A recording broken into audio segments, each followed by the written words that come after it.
আজকে তোমাদের সাথে শেয়ার করলাম আমার কিছু কিছু মিষ্টি ফ্রেন্ড আমাকে যে কমেন্টগুলো করেছে সেগুলো। তো হ্যালো এভরিওয়ান, কেমন আছো তোমরা সবাই? আশা করি অনেক ভালো আছো। তোমাদের ভালোবাসে আমিও অনেক ভালো আছি। তো দেখো সকাল সকাল ঘুম থেকে উঠে আমি বিছনাগুলো গুটিয়ে নিচ্ছি। আর আজকে প্রথমেই চলে এসেছি রান্নাঘরের বিছনাটা গোটাতে, মানে বাবা মা যেখানে থাকে সেই বিছনাটা গোটাতে। তো এই যে দেখো বিছনাটা ভালোভাবে গুটিয়ে নিচ্ছি এরপর। আর আজকে তোমাদের সাথে শেয়ার করব আমার কিছু কিছু মিষ্টি ফ্রেন্ডের কমেন্টগুলো। তোমাদের অবশ্যই স্ক্রিনের মধ্যে মেনশন করে দেবো, অবশ্যই দেখে নিও। আর ভিডিও শেষের দিকে সেই মিষ্টি কমেন্টগুলো অবশ্যই থাকবে। তো তার জন্য তোমাদের পুরো ভিডিওটা দেখতে হবে। আর পুরো ভিডিওটা দেখার জন্য কিন্তু অনেক অনুরোধ রইল, না হলে কে কে এই মিষ্টি কমেন্টগুলো করেছে সেগুলো তোমরা অবশ্যই কিন্তু মিস করবে, দেখতে পারবে না। তো তার জন্য তোমাদের পুরো ভিডিওটা দেখতে হবে, তো দেখতে থাকো। আর তারপর দেখো এই যে এখানে আমি আমার ঘরে চলে এসেছি। আমার ঘরে এসে বিছনাটা ভালোভাবে গুটিয়ে নিচ্ছি। আর আমার না এই অভ্যেসটা খুব হয়ে গেছে, একটু কাজ করলেই জল খেতে হয়, একটু কাজ করলেই। সেই কারণে এই যে একটু জল খেয়ে নিলাম। আর আমি সারাদিন এই যে গরমকাল আসছে যে কতবার জল খাবো আমিই জানি।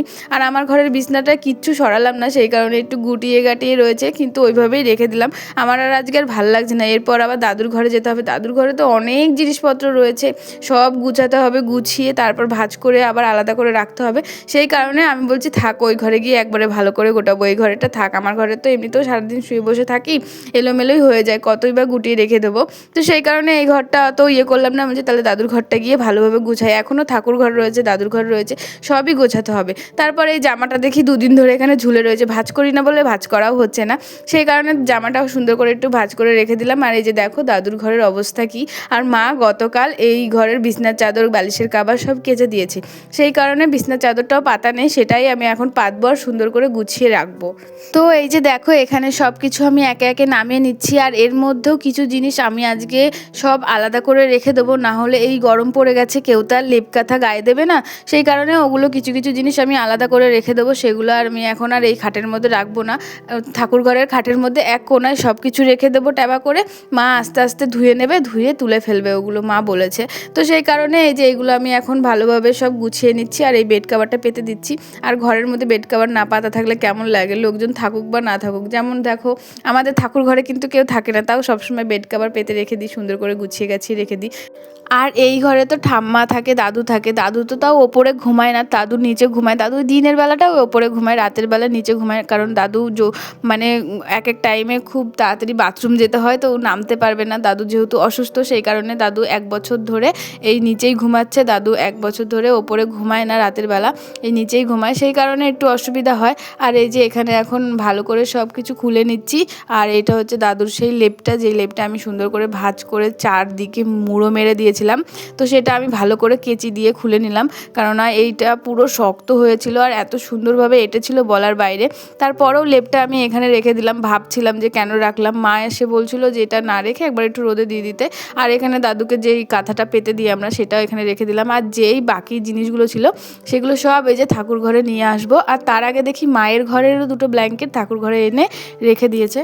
তারপর দেখো এখানে দাদুর ঘরের যে জিনিসগুলো রাখা ছিল সেগুলো নিয়ে এসে আমি এখানে রেখে দিলাম।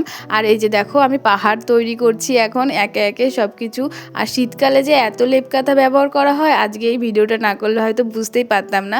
তো দেখো কত লেপ কাঁথা, এখানে ব্ল্যাঙ্কেট লেপ রয়েছে দুটো, তারপর ব্ল্যাঙ্কেট রয়েছে মানে 4টে না 5টা, কম্বল আছে, কাঁথা আছে, বালিশ আছে, সব কিছু এখানে আছে। তারপর এখানটা একটু ভালো করে গুছিয়ে নিলাম। আর আজকের মতন আমার বিছনা গোটানোগুলো কমপ্লিট হয়ে গেছে। এবার চলো ঘরের যুদ্ধ করা যাক, ঘরটা একটু ভালো করে ঝাড় দেওয়া যাক। তো এই যে ঠাকুর ঘরে প্রথমে চলে এসেছি, ঠাকুর ঘরটা ভালো করে ঝাড় দিয়ে নিচ্ছি। আর একে একে সব সরিয়ে নেবো, ঠাকুরের জিনিস ঝাঁটা ঠেকলে দেখতে ভালোও লাগে না, সেই কারণে এই যে একে একে সরিয়ে নেবো আর হালকা হালকা করে ঝাড় দিয়ে নেবো। কেননা এখানে ঠাকুরের গায়ে হাওয়া লাগাটাও তো ভালো না, সেই কারণে হালকা হালকা করে ঝাড় দিয়ে নেবো। এরপর একে একে সব ঘরগুলোই ঝাড় দিয়ে নেবো। আর এই যে দেখো এখানে আমি ঠাকুর ঘরটা তো ঝাড় দেওয়া হয়ে গেছে, এরপর চলে যাব দাদুর ঘরে। আর ঘরটা ঝাড় দেওয়া হয়ে গেলে কত না সুন্দর লাগে দেখতে। আর দাদুর ঘরে দেখো দাদু একাই থাকে, তারপরেও এত নোংরা বেরিয়েছে দাদুর ঘর থেকে। আর হট করে না কারেন্ট চলে গেছে, সেই কারণে আজকে ভিডিওগুলো একটু এরকম হয়েছে, লাইটটা যেহেতু জ্বালাতে পারিনি। তারপরেও দেখি যে না ভালোই লাগছে। আর এই যে এখানে এখন আমার ঘরটাও ঝাড় দিয়ে নিচ্ছি। এরপর আমার ঘরটা ঝাড় দেওয়া হয়ে গেলে সব ঘরই ঝাড় দেওয়া হয়ে যাবে। আর মা যেহেতু সকালবেলা বাসি ঘর ঝাড় দিয়েছে, আর আজকে না আমি সকাল সকাল ঘুম থেকে উঠেছি, মার সাথে কিছুটা বাসি কাজ করেছি। অনেক অন্ধকার ছিল, সেই কারণে তোমাদের সাথে শেয়ার করতে পারিনি। তো মার সাথে মানে টুকটাক আজকে কাজ করেছি। আর আমার ভালোও লাগছে। ভোরবেলা উঠে কাজ করলে সত্যি ভালো লাগে, কিন্তু উঠতে পারি না, এটাই আমার সমস্যা, এই যা। এছাড়া ভোরবেলা উঠে যে কাজগুলো করি সত্যি শরীরটাও ফ্রেশ লাগে, মনটাও ভালো লাগে, সবার মধ্যে সম্পর্কটাও ভালো থাকে, এটা আমি দেখেছি। আর একটু বেলা করে উঠলে স্বাভাবিক সবারই তো রাগ ধরবে, একা একা কতই বা কাজ করবে মা ওরা। আমি উঠতেই পারি না মোটেও, নিজেকে যে কত চেষ্টা করি গোছানোর আমি পারিই না। আবার যে অ্যালার্ম দেবো, অ্যালার্ম দিয়েও যে ঘুম থেকে উঠবো সেটাও আমার হয় না, ঘুমই ভাঙে না, উঠতে ইচ্ছা করে না, আরও কুইরামি লাগে অ্যালার্ম দিলে। যাই হোক, তারপরে যে দেখো রান্নাঘরে চলে এসেছি, আর যে ভাতগুলো রান্না করেছিলাম সেগুলো এখন দাদুর জন্য ভাত বেড়ে রেখে দিয়ে একটু দোকানে যাব, দোকানে গিয়ে বসবো, আর এই ফাঁকে দাদু ভাতটা খেয়ে নেবে।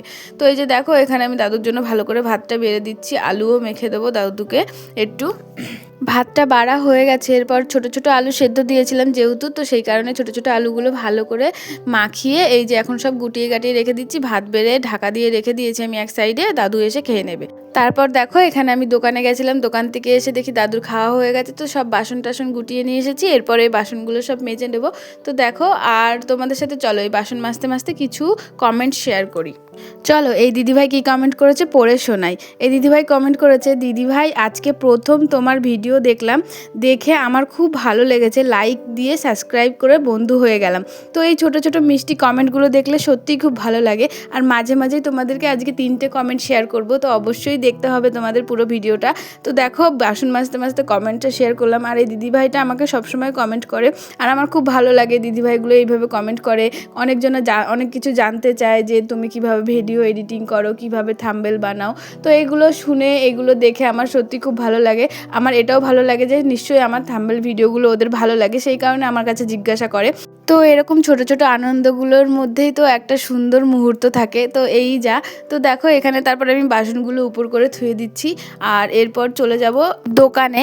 তো দোকানে গিয়ে একটু বসবো, দাদু যেহেতু বাড়িতে আসবে সেই কারণে একটু দোকানে গিয়ে বসতে হবে।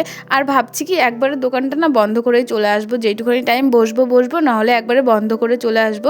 আর এখান থেকে তো দোকান থেকে আমি সব জিনিসপত্র নিয়ে চলে এসেছি, তারপরে যে দেখো দোকানে এসেছি, আর একটু কাজ করেছিলাম তো বাড়িতে, সেই কারণে না পুরো মাথাটা না ঘেমে গেছে, এত গরম পড়ে গেছে এখন কি আর বলবো। তারপরে এই যে এখানে দেখি দোকানে এসে খুব সুন্দর হাওয়া দিচ্ছে, সেই কারণে এই যে এখন আমি একটু ভালো করে চুলটা ছেড়ে নিলাম, হালকা করে একটু ক্লিপটা মেরে নিলাম, আর এত সুন্দর ঠান্ডা ঠান্ডা হাওয়া দিচ্ছে বলে বোঝাতে পারবো না তোমাদেরকে। তারপর দেখি ঘুগনিওয়ালা এসেছিলো, তারপর একটু ঘুগনি কিনে নিলাম, তারপর একটু ঘুগনি খেয়ে নিলাম। আর আমার না ঘুগনি খেতে ভালো লাগে, আর এই জেঠুটা আমি ঘুগনি খাই বলে এইদিকে আসে, না হলে আসে না। যেমন ধরো আমি দোকানে বসেছিলাম, অন্যদিন তো বাড়ির ভেতরে আসে, নিলে নিই, না নিলে চলে যায়। আর আজকে যেরকম দোকানে ছিলাম, আমি দোকানে ঘুগনি নিয়েছি, উনি আর ভেতরের দিকে যায়নি, উনি বাড়ি চলে গেছে, মানে ওখান থেকে অন্য জায়গায় চলে গেছে আর কি, ভেতরের দিকটায় যায়নি। আর এদিকে কালকে রাতে চাউমিন করেছিলাম, যে চাউমিনটা থেকে গেছিলো, বাড়ি এসে সেই চাউমিনটা খেয়ে নিচ্ছি, আর একটু ফোনের কাজ বাকি ছিল, কিছুটা এডিটিংয়ের কাজ বাকি ছিল, তো সেটা কমপ্লিট করে নিচ্ছিলাম। আর এই যে দেখো আমি তখনও বিছনা গোটাইনি, বিছনাটা আমি গুটিয়ে ফেলেছিলাম, কিন্তু তার আগে ভিডিওটা ছিল, তো তখনও আমি বিছনাটা গোটাইনি। তারপর দেখি কি মাছালা এসছে, তারপর আমি তাড়াতাড়ি করে দৌড়িয়ে গেলাম মাছ নেবো, অনেক দিন ধরে মাছ নেওয়া হয় না, আর ঠিক করে মাছালা আসে না।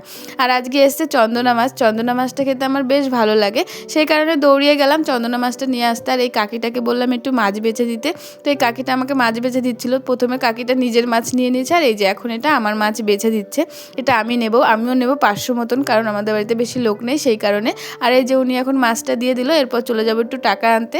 আর দাদু দোকানে বসেছিল, দাদুকে বলছিলাম যে দেখো দাদু মাছটা নিয়েছি, মাছটা ভালোই আছে। তো তারপর এই যে এখানে আমি দাদুকে দেখিয়ে দিচ্ছিলাম এই যে 500 মাছ নিয়েছি। তো দাদু বললো কি এই মাছটা একটু ঝাল ঝাল করে বেগুন দিয়ে রান্না করবি, ভালো লাগবে। আমি বললাম ঠিক আছে। তারপর ওনাকে পয়সা এনে এই যে আমি পয়সাটা দিয়ে দিলাম, আর এখন চলে যাব বাড়িতে গিয়ে এখন রান্না বান্না বসিয়ে দেবো। আর সব কাটা কুটা মাছ টাছ কেটে, তারপরে সবজি টবজি কেটে এই যে আমি এখন রেডি করে রেখে দিয়েছি, এরপর রান্না বসিয়ে দেবো। আর স্নান টান করে একবারে পুজো দিতে চলে এসেছি, কারণ আমার রান্নাবান্না হয়ে গেছে সেই কারণে। তো চলো এর ফাঁকে তোমাদেরকেও আর একটা কমেন্ট শেয়ার করা যাক, তো কমেন্টটা দেখো। তো এই দিদিভাই কমেন্ট করেছে, খুব সুন্দর হয়েছে দিদিভাই, পাশে থেকো, পাশে আছি। তো এমন করে কমেন্ট করলে কার না ভালো লাগে, তোমরাই বলো। কত সুন্দর কমেন্ট করেছে, এত সুন্দর মিষ্টি কমেন্ট করেছে বলে বোঝাতে পারবো না। তারপর দেখো এখানে আমি ঠাকুরের পুজো দিয়ে নিচ্ছি, এরপর চলে যাব আমি খাওয়া দাওয়া করতে, কেননা বলছি এখন অনেক বেলা হয়ে গেছে, প্রায় 2টো বেজে গেছে। আর আজকে যে আমার পুজো দিতে এত লেট হয়ে গেছে কেন, কারণটা শুনবে। কেননা আজকে প্রচুর হাওয়া দিচ্ছে সকাল থেকে, আর আমি যেহেতু পাতা দিয়ে দিয়ে রান্না করেছি, রান্না করতে অনেক টাইম লেগে গেছে, সেই কারণে একটু সমস্যা হয়েছে। তারপরে এই যে দেখো আমরা খেতে চলে এসেছি, দাদুকে ভাত দিয়ে দিয়েছি, এখানে মার ভাত আর আমার ভাত বেড়ে নিয়েছি। মাও খেতে বসেছিল, হট করে একজন এসে বলছে দোকানে চলো একটু তেল দেবা, তো সেই কারণে মা আবার দোকানে মানে সদাই দিতে চলে গেছে, আর এখানে আমি ভাত বেড়ে রেখে দিয়েছি। আর আমি মা আসার আগেই আমি খেতে শুরু করে দিয়েছিলাম, কিন্তু মার জন্য আমি প্রতিদিনই অপেক্ষা করি, একসাথে খেলে ভালো লাগে, একা একা খেতে ভালো লাগে না, সেই কারণে। আর আজকে রান্না করেছি বেগুন ভাজা, গাজর আলুর তরকারি, গাজর আলুর তরকারি বলতে গাজর আলু ভাজা, আর করেছি ওই চন্দনা মাছ দিয়ে আলু দিয়ে বেগুন দিয়ে তরকারি, আর করেছি টমেটো চাটনি। এই যে তোমরা দেখে নাও, তোমাদের দেখিয়ে দিচ্ছি। আর করেছি গরম গরম ভাত। তো আজকের দুপুরের মেনুতে আজকে এইগুলোই ছিল। এরপর চলো আমি কটা ভাত খেয়ে নিই, আর দাদু তো ওখানে খাচ্ছে, আর মা এসে মাও ভাত খেয়ে নেবে। আর আজকে না তোমাদেরকে আমি সারাদিন কি কি কাজ করেছি সেগুলো তোমাদের সাথে শেয়ার করেছি। তো দেখো এই যে দুপুরবেলা আমি এখন ভাত খেয়ে নিচ্ছি, আর মা তো আছেই, মা তো এখন চলে এসেছে, তো মাও সামনে ভাত খাচ্ছে, আর এই যে আমি ভাত খেয়ে নিচ্ছিলাম। আর এখানে দেখি কি একটু ভাত লেগেছিল, সেই কারণে আমি একটু হেসে দিয়েছি। তারপর চলে যাবে একদম বিকেলবেলা এসে দোকান ঘরটায় যে ঝাড় দিতে এসেছি, বাড়ি ঝাড় দিয়ে এসেছি। আর তোমরা দেখো এখানটায় কি পরিমাণে ধুলো ওড়ে, বলার বাইরে, মানে এত পরিমাণে ধুলো ওড়ে, এই ধুলোর মধ্যে আমাকে ঝাড় দিতে হয়, কেননা এত দূর থেকে জল আনাটা সত্যি খুব অসম্ভব ব্যাপার হয়ে যায়। এত বড় উঠোন প্রথমত, তারপরে যদি আবার জল এনে মানে ছিটিয়ে দিই, জানি খুব ভালো হয়, কিন্তু সত্যি বলছি একটুও ইচ্ছা করে না বাড়ির উঠোনটা ঝাড় দিয়ে এসে আবার এই উঠোন ঝাড় দিতে। তখন এই জল এনে সত্যি আমার এখন ভিডিও দেখে মনে হচ্ছে কি এক বালতি জল নিয়ে আসলেই ভালো হতো, আমি মনে হয় পরের দিন থেকে জলই নিয়ে যাব, এত ধুলোতে ঝাড় দেওয়া যায় না। আর আমার জামা কাপড় মনে হয় দুদিনে নোংরা হয়ে যায়, মাথাটা তো দুদিনে নোংরা হয়ে যায়, যত আমি মাথায় গামছা দিই না কেন তাও নোংরা হয়ে যায়। তারপরে এই যে দেখো এদিকে আমি রাস্তাটা ভালোভাবে ঝাড় দিয়ে নিচ্ছিলাম, আর রাস্তার সাইডে মা বাঁশগুলো রেখে দিয়েছে মাচা করার, সেই কারণে না ওই দিক দিয়ে নোংরাগুলো ফেলা যাচ্ছে না, সেই কারণে আমি ভাবছি কি তাহলে নোংরাগুলো একবারে এক কোণার দিকে নিয়ে গিয়ে ভালো করে রেখে দেবো। আর এই যে একে একে আমি ভালো করে ঝাড় দিয়ে নিচ্ছি। আর তোমরা বলো তো ওই যুবসাথীর টাকা কার কার ঢুকেছে অবশ্যই কিন্তু কমেন্ট করে বলো, আমার না এখনও ঢোকেনি, তো যার যার ঢুকেছে অবশ্যই একটু কমেন্ট করে বলো।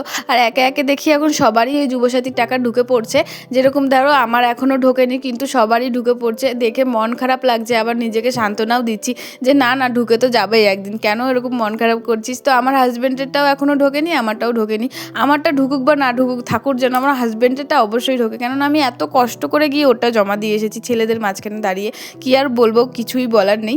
তারপর দেখো এদিকে তোমাদের সাথে কথা বলতে বলতে কিন্তু আমার উঠোনটা পুরো ঝাড় দেওয়া হয়ে গেছে, একদম ওই কোনায় গিয়ে পাতাগুলো জড়ো করে রেখে দিয়ে এসেছি, মা এসে পরের দিন নিয়ে নেবে, কেননা ওগুলো তো পুরো শুকনো পাতা, পরিষ্কার পাতা, তো সেইগুলো এখন মা এসে টুক করে নিয়ে নেবে। তো এরপর চলে যাচ্ছি বাড়িতে। আর ওই যে দেখো পেছনের ওই রাস্তার একদম শেষ মাথা ওটাই হচ্ছে আমাদের দোকান। আর এই যে এখন বাড়ি চলে যাচ্ছি, আমার ঝাড় দেওয়া হয়ে গেছে, আমাকে দেখে এখন মনে হচ্ছে কি রাস্তা ঝাড় দেওয়ার লোক, কি আর বলবো। তারপরে বাড়ি এসে জামা কাপড়গুলো সব গুটিয়ে নিচ্ছিলাম, আর এই যে এখানে মার শাড়িটা রয়েছে এটাও গুটিয়ে নিচ্ছিলাম, এরপর এখানে অনেক শাড়ি টাড়ি রয়েছে সেগুলোও গুটিয়ে নেব। এরপর এইখানে গোটাতে হট করে বাবা ডেকেছে, বলছে ভাত দিয়ে যাও, তারপর এটা গোটাতে ভাত দিয়ে এসে তারপর বাকি জামা কাপড়গুলো এই যে গুটিয়ে নিচ্ছি। আর ওখানে অর্চনা পিসিরও কিছু জামা কাপড় রয়েছে, ভাবছি ভাঁজ করে রেখে দেবো, পিসি এসে পরে নিয়ে নেবে, নাহলে পিসি জামা কাপড় তুলতে ভুলে যায়, এর আগেও একদিন দিয়ে এসেছি গিয়ে আমি, মানে পিসি এত পরিমাণে কাজ করে জামা কাপড়গুলো যে মেলে থুয়ে যায় সেগুলো না ভুলে যায়, সেই কারণে আমি গিয়ে দিয়ে এসেছিলাম, সন্ধে হয়ে গেছিলো যেহেতু, আর সন্ধে হয়ে গেলে জামা কাপড় আর বাইরে রাখতে নেই, সবাই বলে, গুরুজনরাও সবসময় বলে, তো সেই কারণে। আর এই যে দেখো এখানে আমার জামা কাপড়গুলো সব তোলা হয়ে গেছে, এরপর সব ঘরে যেটা যেখানকার জিনিস সেখানে রেখে দেবো, আর সবার আলনা তাই আলাদা। তো ভিডিওটা আমার কেমন লেগেছে অবশ্যই বলো। টাটা বন্ধুরা, আবার চলে আসবো কালকে একটা নতুন ভিডিও নিয়ে, ভালো থেকো সবাই।